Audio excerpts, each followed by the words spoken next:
What is up everybody, Gifford here and welcome to another video. Today we're just going to talk about what I'm going to be doing going into the month of April. The stock market has flipped and I'm just going to go over some thoughts with you. So what I'm talking about here is this is the SPY chart, the S&P 500 in the US, and we can see it's dated a couple of days ago, but we can see that I thought we were actually going on an uptrend and I was looking to buy my stocks. Now I've changed approach and I'm wanting to buy stocks as it goes up, but we can see here these two big ugly candles and the fact that actually we're going to continue this downtrend right here. So this tells me straight away to be cautious in the market, even though good companies make money, earnings. If it's in a downtrend overall with what's happening in the US, well, it's going to keep continuing down, isn't it? Until we kind of get some good news or no more tariff news or whatever else is going in the world. It doesn't matter how good a company is, it will always go down. And I've been in the markets for a number of years now, not a number of years, but at least 4 years,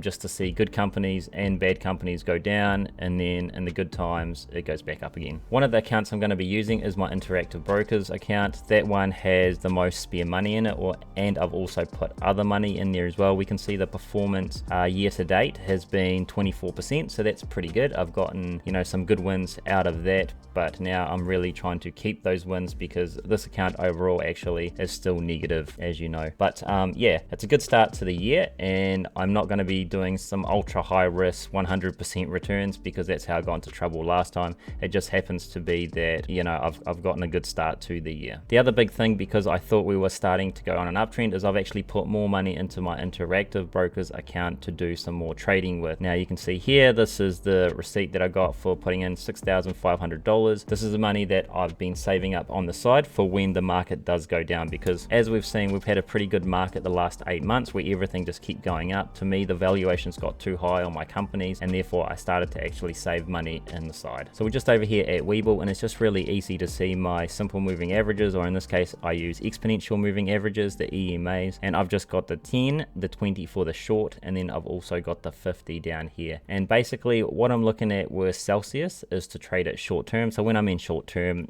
it's in the next 6 to depending how these charts go. I'll go in and out of them if I need to for a week or so, but yeah, this is what I'm trying to do. As we can see here, it was looking pretty good where Celsius had went up and then came back sharply down, and then after that it started taking off. So this is actually pretty good, and I have made some decent money in this. My cost basis on my 100 shares that I had is $32.50, and I sold calls on them as well. So I've generated some money. Now obviously with that I did make money. I also lost money because it went above $32.50, so I left some money on the table there, but that was fine. I'm happy to take the options income, generate that, and then bank that. But the reason why I did that is because I also had 2 calls on it, and the calls were for $32.50, and I think they're sort of near the end of the year, which means anything above that I make more money in it. And I'll keep these calls open until I see a downtrend, because what can actually happen is that might be able to keep going back up. Now I am watching it, and what I'll do is I will cut my losses and sell one of the calls profit when it hits this 20 EMA, or first I'll probably look at the 10 EMA and then just watch how close it gets to there. Now the reason why I don't want to call it early is because things like this happen. See this downtrend right here? It's pretty obvious of how the downtrend happens, right? And so I don't want to miss any of the upside by selling it early. However, when it does cross over sort of the 10 EMA, like this big red candle here, and we can see that the big fat body of that candle is actually where it stopped. Now I'm not going to use this after hours because it's not truthful, but you see the next day what happens is the big body of the candle in the trading went all the way below here and below the 10 EMA. So my first warning to get out was at this 10, and then my second warning is past this 20 EMA. And so you're hoping that as soon as it crosses that, I think it's time to get out. And what happened there is a big candle, but you actually don't know, right? This is just what's happening in the past. But for example, it stopped out here and it continues to go up, and if I sell it, I'm going to look foolish, but it doesn't matter because I would have made some money on the run up or the run up in here, and I can't predict it. I have to follow a plan and then try not to get too emotional. If I lose a couple of dollars here and there, well, that's fine. But ideally, if it hits it there and then it kicks me out, that's fine. If it continues to go back up, I can always buy in. I can buy in on the signal like this one here. It's showing a bit of an uptrend. I can buy some stock in there and then just watch it go up, because from here is about what, $58, and then you sort of get the next signal what here, $82. So yeah, it's a good couple, you know, $10-20 at least there per share to make money on. So this is what I'm doing a little bit different now. So just going back to the plan with Celsius, what I'm going to be doing is watching the stock price. If it goes below the, so this big candle here, if it goes below the 10, I'll be really watching what happens, and then if it goes below 20, it'll just kick me out. Okay, so the next stock I'm looking for here is Nvidia. So this is the Nvidia chart. If we just go to the weekly, we can see here Nvidia did this massive run up. Now I didn't actually make any money on this run up because Nvidia was not on my radar, but you can see here that, you know, if you're buying on an uptrend, if you bought somewhere here or maybe at the top of that candle or the next day, it's at $55. It comes back up there and that line never touches again, or the stock price, what happens, kicks you out here pretty closely, because you could have gone out there, so you could have made like $30 per share there. But for example, you held on to it, so you waited till it hits this purple line. Look at that, it could have kept on running, and only up until here would you have got kicked out if you're following the purple line. Or if it gets pretty close up here at, what's that, $115. So yeah, it's pretty crazy. This is why I'm just trying this new tactic. I want to see how it goes. Now as we can see, Nvidia is actually going down right now in a horrible downtrend. So it looks like it can go down. It went up as high as 152. It's about 110. So we're just going to watch this here. When the reversal comes, I will start trading this, because I don't have any shares and I don't have any options open at the moment. And if we have a look at the options chain right now this is delayed, but that's fine. If we have a look at the puts and say, for example, I want to go a month out, let's go 39 days out, we can see if we actually put a put option on this, so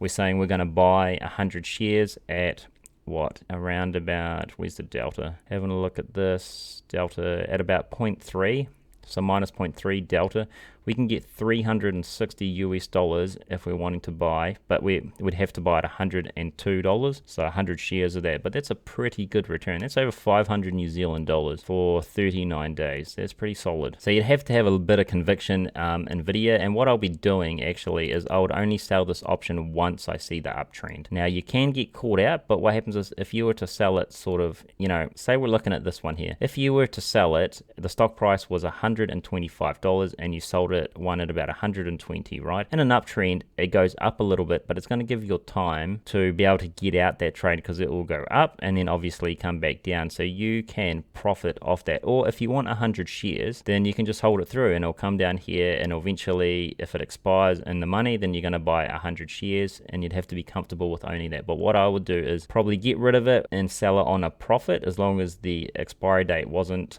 too short, and then try to get back in the trade again, because if Nvidia comes much lower and it reverses, I will be selling a good point here. And if I get caught out, well, that's fine, because then I would just sell calls against it to then create money, right? So if let's say I got it at 109, whatever that one is, and then 39 days out, I'll be like, oh well, I'd be happy to sell Nvidia shares for $118, and that would give me $355 pocketed straight into my account. So that's over 500 New Zealand dollars. Now obviously you would get that money, but if Nvidia continued to drop, then you're just going to have to hold it long term, and then eventually as it drops, these prices decrease here. So for example, it dropped another $10, right? So instead of getting what, 300, say 120, 300 US dollars, if it drops another $10 or whatnot, let's say it drops another $7, well, we're only going to be able to sell a call option on your shares for only $115 US. But that's okay, because you're still making passive income. This kind of strategy requires you to believe in Nvidia stock. The next stock I want to look into is AMD, and we can see here it's been in an ugly downtrend. Now the highest I can see, oh well, so it got up to 227,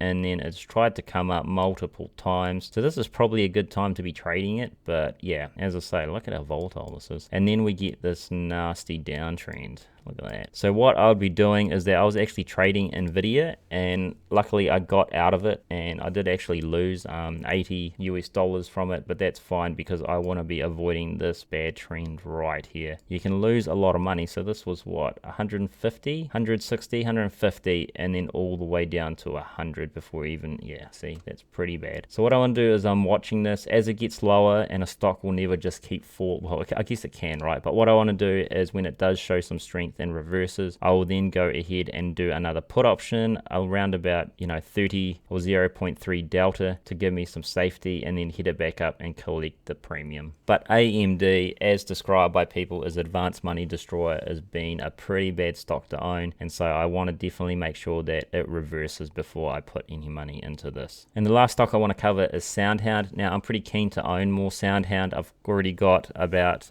I think, close to 2,000 New Zealand dollars in this, and this is something that I'm not sure I want to trade yet. It's an unprofitable company, so I don't really know what its value.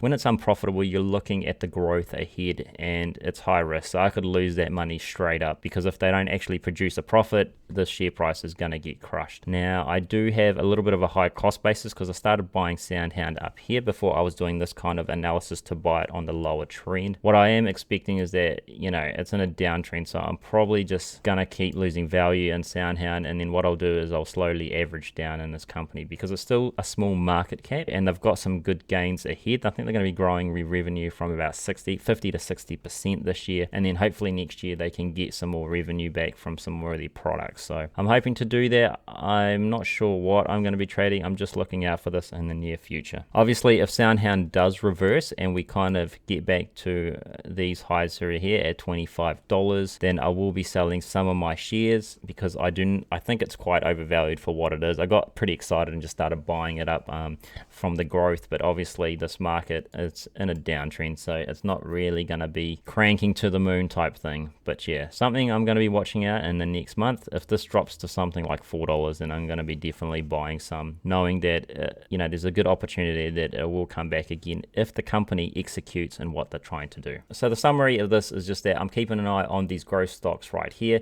Even though the price is continuing to come down, I'm just going to wait my time and just see where the overall market is happening, because some of them I feel like are undervalued. Like Nvidia has got good growth ahead of it. AMD is also going downwards. It's probably still a little bit overvalued, but it's got some good headwinds going forward. Celsius, I'm just looking to see where I can purchase some more if it goes back down, and also sell some options on the shares that I already own on them. But really, I'm trying to make income here with my Interactive Brokers account and with these growth stocks. The reason why I do that is because the growth stocks are the ones that go up and down fairly quickly, so you can make good money of them. And I want to do them as options because in options, it gives me some sort of protection when it goes down. I consider right now my approach is just, if I want a dollar cost average into something, I really prefer to do it in the ETFs because I know in the long run it will go up. Where my stock picking, if I was to sort of buy, even Tesla hasn't really, after it's run up and run down again, I think I got kind of lucky with selling it as it went back up. So yeah, I just haven't had too much success on that. So what I want to do is want to keep doing my trading in my options account to sort of keep the passive income going. Anyway, thank you for watching. If you want to use some of my referral codes, feel free to do that. If you want to hear more from me, you can head over to Instagram and follow me there. I do posts every other day about what I'm doing in the market and just general stock market news. You can ask me some questions over there as well. The trading platform I use is Interactive Brokers, Hatch Invest, Stake, and Sharesies for individual companies, and I use InvestNow for index funds. If you want to start investing, you can use any of my referral codes down below to start your own investing journey if you are from New Zealand. Hit like and subscribe if you're interested in watching more videos like this. Feel free to watch this a couple of times to help me out and get my watch hours up. Otherwise, thank you very much, and I'll see you in the next video. Goodbye.